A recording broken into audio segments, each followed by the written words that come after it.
Duty station master ने पत्नी को कहा ओके और रेलवे को हो गया 3 करोड़ का नुकसान। रेलवे स्टेशन मास्टर को भी धोना पड़ गया नौकरी से हाथ। स्टेशन मास्टर ने इधर पत्नी को कहा ओके और उधर रेलवे को लग गया पूरे 3 करोड़ का फटका।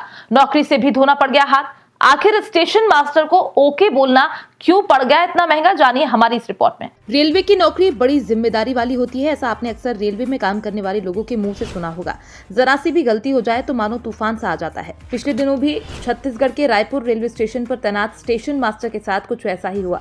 स्टेशन मास्टर ने फोन पर अपनी पत्नी को केवल ओके कहा और उनकी नौकरी चली गई, क्योंकि उनके ओके से रेलवे को पूरे 3 करोड़ रुपए का नुकसान हो गया। तो चलिए आपको पूरा मामला विस्तार से बताते हैं कि आखिर केवल ओके कहने भर से स्टेशन मास्टर की नौकरी कैसे चली गई। तो हम आपको बता दें कि रायपुर के स्टेशन मास्टर ऑन ड्यूटी पर अपना काम कर रहे थे, तभी उनकी पत्नी का किसी काम को लेकर फोन आया। फोन पर बात हो ही रही थी कि स्टेशन मास्टर ने किसी बात को लेकर पत्नी को ओके कह दिया। इस दौरान उनका माइक भी ऑन था, जिससे उनके ओके की आवाज माइक के दूसरी तरफ भी चली गई। उनके ओके को सुनकर दूसरे स्टेशन मास्टर को लगा कि शायद ट्रेन को हरी बत्ती देने का आदेश दिया जा रहा है। इसके बाद उन्होंने ट्रेन को हरी बत्ती दे दी। इतना करने भर से रेलवे को पूरे 3 करोड़ रुपए का नुकसान हो गया, क्योंकि वो ट्रेन गलत ट्रैक पर चली गई थी। लेकिन गनीमत रही, कोई भी हादसा होने से पहले गलती को सुधार लिया गया और ट्रेन को सही ट्रैक पर पहुंचा दिया गया। स्टेशन मास्टर को ऑन ड्यूटी उनकी इस लापरवाही के लिए रेलवे ने नौकरी से सस्पेंड कर दिया, या यूं कहें कि अब वो जीवन भर घर बैठकर पत्नी से ही बात कर सकें। इसके लिए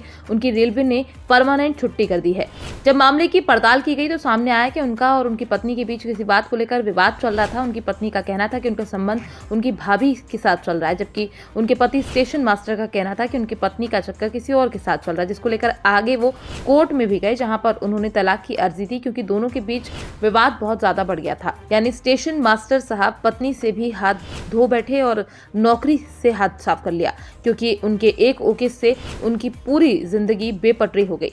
शायद इसलिए कहा जाता है कि काम को हमेशा काम की तरह ही लेना चाहिए, चाहे काम छोटा हो या बड़ा, हमेशा उसके ऊपर पूरा ध्यान देना चाहिए। शायद अगर यही बात स्टेशन मास्टर साहब समझ लेते तो उस दिन वो ऑन ड्यूटी फोन पर बात न करते, ना ही आज उनकी इस तरह से नौकरी जाती, क्योंकि आज के युवा स्टेशन मास्टर का पद पाने के लिए कई साल तक नौकरी का इंतजार करते हैं और उसके बाद जब नौकरी निकलती है तो रात भर जागकर उसकी तैयारी करते हैं, तब जाकर कहीं एक स्टेशन मास्टर की नौकरी मिलती है। लेकिन स्टेशन मास्टर ने शायद उस नौकरी का महत्व नहीं समझा, इसलिए काम के समय के दौरान भी वो अपनी पत्नी से बातचीत किए जा रहे थे। अगर आप भी कहीं पर नौकरी करते हैं तो हम आपको बस एक ही सलाह देंगे, जब तक आप नौकरी पर हैं तब तक आप नौकरी पर रहिए। इसके बाद जब घर जाइए तब आप घर पर रहिए, क्योंकि अगर आप नौकरी को घर पर लाएंगे तब भी आपके साथ सही नहीं होगा, और अगर घर की बात को नौकरी पर ले जाएंगे तब भी आपके साथ सही नहीं होगा, जो कि एक स्टेशन मास्टर के साथ हो चुका है। यानी पर्सनल और प्रोफेशनल दोनों लाइफ को अलग अलग रखिए, जिससे आपके जीवन में कोई समस्या